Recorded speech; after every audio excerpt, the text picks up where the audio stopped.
This is a list of the best cars from every single decade. Missed part 1? Link below. But let's jump into the 1960s with the Lamborghini Miura. A car that made everything before it look like excitement was optional. But before we get in the car, let's speak about Ferruccio Lamborghini. A man that turned wounded pride into automotive history. Picture this, Ferruccio was a car guy. He had many Ferraris. He decided to complain about one, saying the clutch was, well, a bit too agricultural, and decided to explain his thoughts to Enzo Ferrari in Maranello himself. Enzo, being, well, quite an opinionated man, didn't really take this kindly. The conversation went something like this: you make tractors, stick to that, don't comment on Ferraris. Most people would write an angry message on Twitter, but Ferruccio decided to start a whole entire car brand around this dispute. The Miura, it was a declaration of war, a 3.9 litre V12 engine in a transverse setup, stolen by the Mini Cooper idea. 350 horsepower, 174 miles an hour, it made Ferrari owners question their life choices, and it was made by infants in their spare time after work. The styling was handed to a 25-year-old man called Marcello Gandini, who quite possibly designed one of the most beautiful cars in the world. So a lot of trust had to go into this side experiment, and my god, did it pay off. The Miura, well, it had its quirks. It wasn't really perfect. The front end had a tendency to almost take off. Poor old Marcello, brilliant at design, but didn't really know a thing about aerodynamics. The interior ergonomics were almost like the designers had never spoke to a human in their life. And the V12 behind the heads didn't help, almost making an Italian sound torture chamber. But I can think of worse sounds to listen to. But none of that really mattered, because the Miura made a statement straight to a little man in Maranello that Ferruccio Lamborghini could build a supercar, and started a legacy and probably one of the biggest rivalries in automotive history in the world. If you want to hear more about the story, of course, I've got another video below, so please check that out. 1970s Porsche 911 Turbo. Right, it's the 1970s and the fuel crisis is in full force. If you're any car manufacturer, you are building economical cars that will save you a few quid, not build a supercar with an unproven bit of kit called, well, a turbocharger. The 911 Turbo, or as widows used to call it, the 930. At first glance, it looks like a 911 had swallowed a whale with that tremendous rear spoiler and aerodynamics kit, almost looking like it was keeping it down from taking off into orbit. Under that iconic rump sat a 3-litre inline-6 with a turbocharger from KKK. And no, it did not burn anything, it just sucked. It sucks enough to bring out 260 horsepower, and that is hot hatch territory. And for the 1970s, it was enough for your insurance provider to send you a strongly worded letter. But the real party trick, turbo lag. Put your foot down, have a cup of tea, write a novel, contemplate existence, and then boom, masses of power in an instant.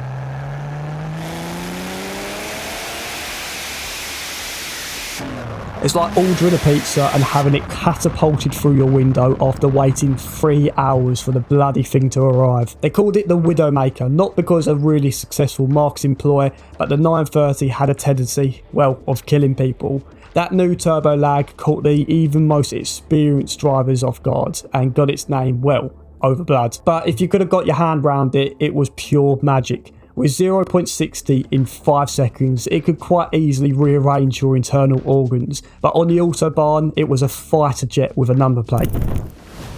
1980s Ferrari F40. Let's talk about the 1980s, where everyone was off their face on coke. I wasn't alive then, but I'm only guessing by the state of this Ferrari F40. A 40th birthday present to Enzo himself. The F40 was the last car ever to be approved by Enzo Ferrari, and what a bag to go out with. Everything that Ferrari's ever stood for breathes under an F40 hood. None of that comfort, none of the gimmicks, just pure performance and power. You're getting used to these numbers climbing now, but a 2.9 litre V8 twin turbocharged 478 horsepower and the first ever production car to reach over 200 miles an hour.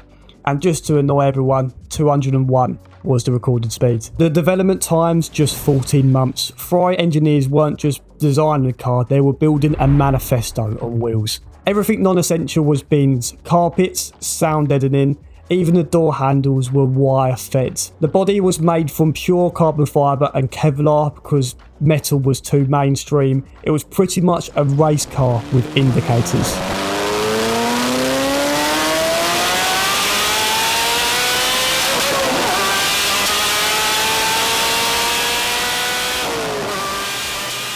And then there was the build quality. If Italians should know this saying, Rome wasn't built in a day, they should have told it to Ferrari engineers. As Gordon Murray said himself, spoiler alert, he might be the next car, it felt like a kit car. The turbo lag, well, it just took forever, but the F40 was meant to be a pure car driven in the red line.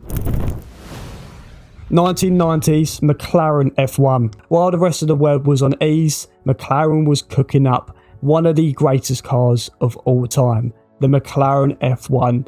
And let's start with a headline. The McLaren F1 is the fastest naturally aspirated car ever built to this day.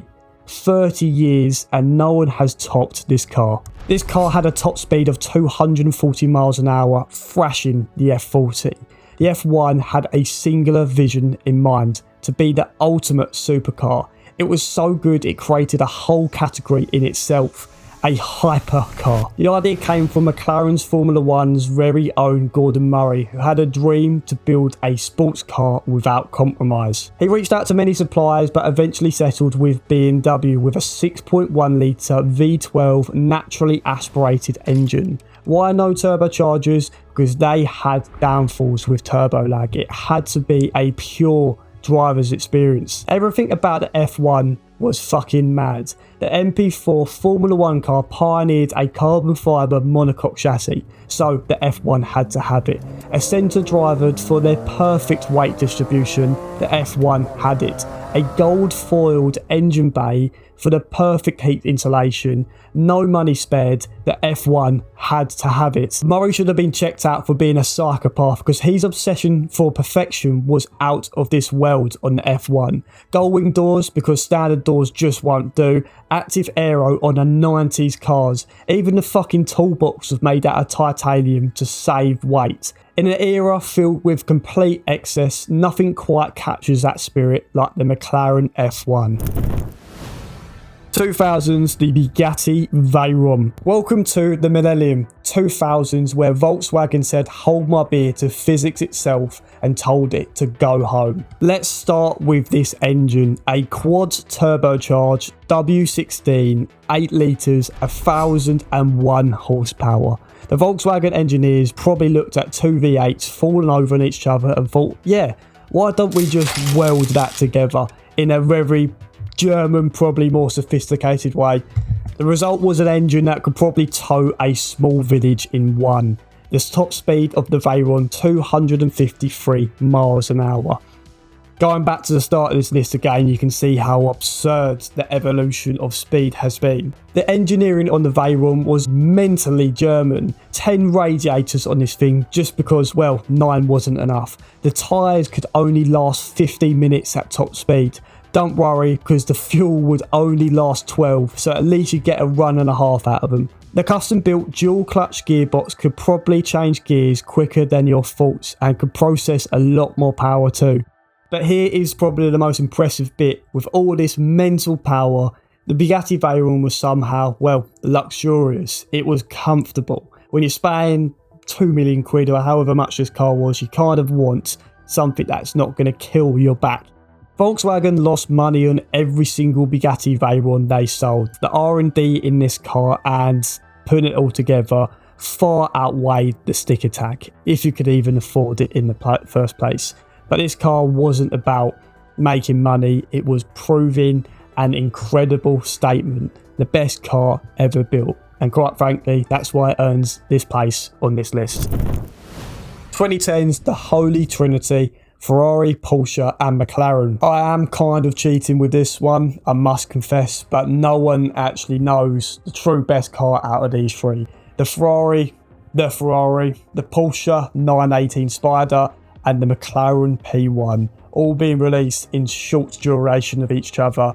These were a tremendous output of cars. First up, the McLaren P1, 3.8 litres of V8 twin turbocharged with a new well, a hybrid machine, bringing the total horsepower to 900. With a built-in race mode, this car was an absolute demon across tracks. Then Ferrari. Luckily, I am fluent Italian, so this is an easy pronunciation. La Ferrari is the Ferrari, building 950 horsepowers, 6.3 litres, V12, no silly fancy race modes. With Italians, you get what you're given, and the LaFerrari was exactly that.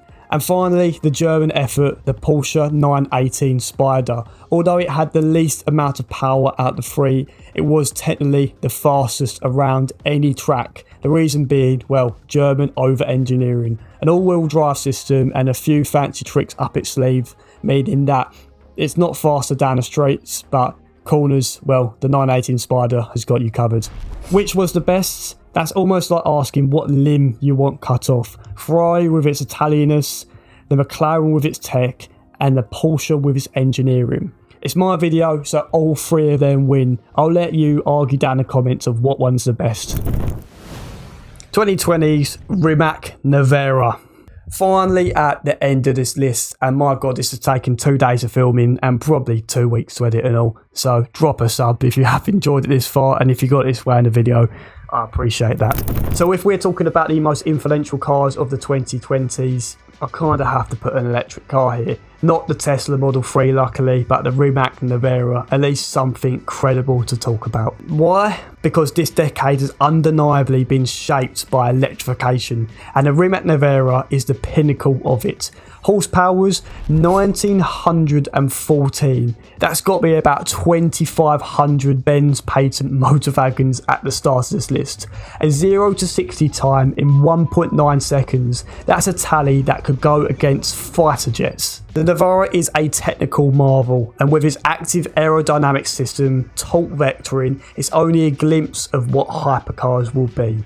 Well, hypercars without engines. Looking back at this list with roaring V12s and screaming V8s, it can only make you feel a little sad. This may be one of the last lists to really celebrate cars like this, and this is why this channel exists, to make sure people know about these stories, for the younger generation to really feel what cars should mean. But as we close this list and this video, the question lies on you. Do you think cars will be remembered in 10, 30, 50 years? I know I'll be fighting to keep this alive for as long as I can with this channel. Thank you so much for watching this video, and hopefully I'll see you in the next one.